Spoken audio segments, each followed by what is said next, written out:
শুভ সকাল। আজ 26শে ভাদ্র 1432, ইংরাজির 12ই September 2025। 12ই September 1894 উত্তর 24 পরগনার মুরাতিপুর গ্রামে জন্মগ্রহণ করেন জনপ্রিয় ভারতীয় বাঙালি কথা সাহিত্যিক বিভূতিভূষণ বন্দ্যোপাধ্যায়। মূলত উপন্যাস ও ছোট গল্প তাঁকে খ্যাতির শিখরে পৌঁছে দেয়। 1951 সালে ইছামতি উপন্যাসের জন্য তিনি সাহিত্যের সর্বোচ্চ পুরস্কার মরণোত্তর রবীন্দ্র পুরস্কার লাভ করেছিলেন।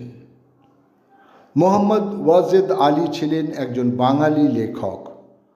1896 12ই সেপ্টেম্বর সাতক্ষীরা জেলার বাঁশদহ গ্রামে তিনি জন্মগ্রহণ করেন।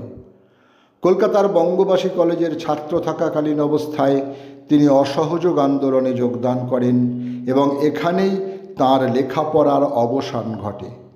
এরপর তিনি সাংবাদিকতাকে পেশা হিসেবে গ্রহণ করেন। তাঁর রচিত গ্রন্থগুলি হল মরুভাস্কর, ছোটদের হজরত মোহাম্মদ, সৈয়দ আহমদ ইত্যাদি। সুকান্ত ভট্টাচার্যের ঘনিষ্ঠ বন্ধু ও সহযোগী অরুণাচল বসু ছিলেন একজন কবি ও অনুবাদক। 12ই সেপ্টেম্বর 1923 যশোরের ডোঙ্গাঘাটায় তিনি জন্মগ্রহণ করেন।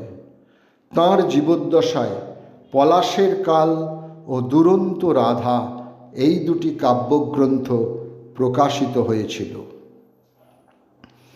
12ই সেপ্টেম্বর 1931 হাওড়ার রামকৃষ্ণপুরে জন্মগ্রহণ করেন ইতিহাসবিদ ও শিক্ষাবিদ নিমাই সাধন বসু। পিতা তারাপদ বসু ও মাতা সুহাসিনী বসু যাদবপুর বিশ্ববিদ্যালয়ে অধ্যাপনা শুরু করেন। পরবর্তীতে বিশ্বভারতী বিশ্ববিদ্যালয়ের উপাচার্য পদে তিনি নিযুক্ত হন। তাঁরই উদ্যোগে শান্তিনিকেতন এক্সপ্রেস চালু হয়। 12ই সেপ্টেম্বর 2024 বুধবার রাত 2:25 এসএসকেএম হাসপাতালে শেষ নিঃশ্বাস ত্যাগ করেন বিশেষ সংবাদ পাঠিকা ছন্দা সেন। মৃত্যুকালে বয়স হয়েছিল 78 বছর। 1975 দূরদর্শন সংবাদের ক্যাচলাইন ছিল খবর পড়ছি ছন্দা সেন।